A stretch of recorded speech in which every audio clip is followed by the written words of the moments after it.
नमस्कार मित्रांनो, आज दिनांक 2 जून 2024. आज काही खाजगी कार्यक्रमाने प्रवासात आहे, त्याच्यामुळे आज एक छोटासा व्हिडिओ आपल्या नित्य नियमाप्रमाणे करण्याचा विचार करूनच आपल्यासमोर. मित्रांनो, काल लोकसभा निवडणुकीचे प्री पोल सर्वे आला आहे. Pre poll post poll pre result survey आला आणि या रिझल्ट्समध्ये आपल्याला ज्या पद्धतीमध्ये अपेक्षित आहे, मी तुम्हाला आधीही सांगितलं होतं की भारतीय जनता पार्टी ही जवळपास 350, 345 ते 355 जागा आणि NDA 382 जागांपर्यंत जाईल, असाच जवळपास सर्वे हा आपल्या सगळ्यांसाठी समोर आलेला आहे.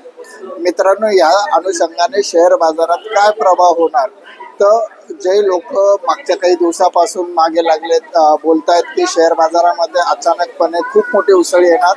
मित्रांनो, शेअर बाजारामध्ये खूप मोठी उसळी येणं शक्य नाही आहे. उसळी येणार, परंतु किती, 1% वगैरे. लक्षात घ्या, मोठी उसळी याचा अर्थ काय.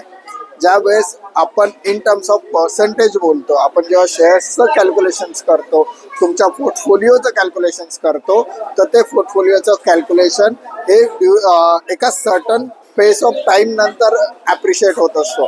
लक्षात घ्या, 4 तारखेला ज्या पद्धतीमध्ये शेअर बाजारामध्ये रिझल्ट्स नंतर अजून पॉझिटिव्ह वातावरण, आज भारतीय शेअर बाजाराचं वातावरण हे प्रचंडपणे पॉझिटिव्ह आहे. असंच पॉझिटिव्ह वातावरण जरी आपण पुढच्या काही दिवसांमध्ये कंटिन्यू धरलं, तर एक स्पॅम आहे, एक 3 महिन्याचा ते 100 दिवसाचा, ज्यावेळेस गव्हर्नमेंट इस्टॅब्लिश होईल आणि गव्हर्नमेंट ॲक्च्युअल वर्क करायला लागेल, त्यावेळेस त्या 100 दिवसाच्या स्पॅममध्ये टप्प्याटप्प्यामध्ये शेअर बाजार वरती जाईल. शेअर बाजार वरती जाईल याचा अर्थ असा नाही की या 100 दिवसामध्ये जे काही एक 70-80 दिवस मार्केट आहे, तर त्या 70-80 दिवसात मार्केट ग्रीन सेलमध्येच बंद होईल. आपण ज्यावेळेस कुठल्याही गुंतवणुकीचे रिटर्न्स बघतो, ते सरासरी रिटर्न्स आपण कॅल्क्युलेट करत असतो. ह्या पोस्ट पोल आणि प्री रिझल्ट सर्वेचे जे मागच्या 2 दिवसामध्ये जे ॲनालिसिस कालपासून चालू आहे, आज चालतील, उद्या चालतील, हे असेच चालू द्या. यांच्याकडे कितपत लक्ष द्यायचं हे सत्सद बुद्धीने बघा. उद्या शेअर बाजार उघडताच पॉझिटिव्ह नोडवर जाईल, कारण की SCS निफ्टी ऑलरेडी 50 पॉईंट वरती दिसतोय. असाच निफ्टी वरती राहणार आहे. याच्यासाठीच आपण म्युच्युअल फंडमध्ये गुंतवणूक करायचं आवाहन करतोय. नक्कीच म्युच्युअल फंडमध्ये गुंतवणूक करा. पुढील 2 दिवस मी पुण्यात नाही आहे. 3 तारखेला म्हणजे उद्या संध्याकाळपर्यंत मी पुण्यात पोहोचतोय.